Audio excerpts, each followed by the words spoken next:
आपल्या भागातली अतिशय लोकप्रिय आणि प्रसिद्ध बैलगाडा घाट नवखंडे महाराज यात्रा उत्सवाच्या निमित्तानं खूप मोठ्या संख्येनं उपस्थित असलेले माझे बैलगाडा मालक, शेतकरी बांधव आणि बैलगाडा शौकीन, या भागातली सगळ्यात मोठी यात्रा म्हणजे पायटची यात्रा, नवखंडे महाराजांची यात्रा। आणि या यात्रेला लाखो लोक येतात, प्रसिद्ध आणि नामांकित बैलगाडा मालक आपली उपस्थिती लावतात। मला आठवते आता 2004 ला मी निवडणुकीला होतो, त्यावेळेला इथे यात्रेत आलो होतो।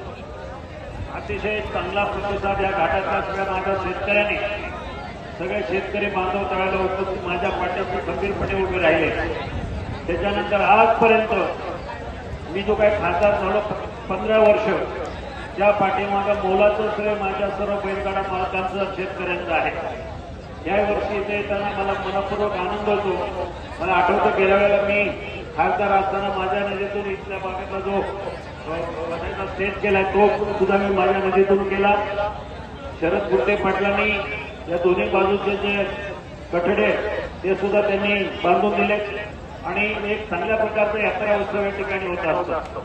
मी या निमित्ताने जास्त काही बोलत नाही। आज मी आपल्यासमोर महायुतीमधील एक घटक म्हणून राष्ट्रवादी काँग्रेस पक्षाचा लोकसभेचा अधिकृत उमेदवार म्हणून आपल्यासमोर उभा आहे।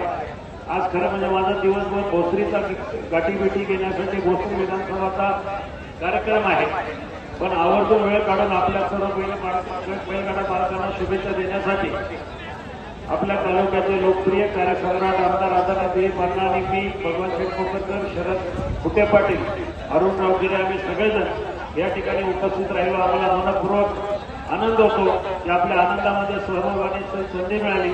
मी ह्यापेक्षा जास्त काही न बोलता मला फक्त आपल्याला नम्र विनंती करायची की यावेळेला आपल्या सगळ्यांचे आशीर्वाद माझ्या पाठीशी राहतील, एवढंच या ठिकाणी बोलतो आणि सांगतो। धन्यवाद।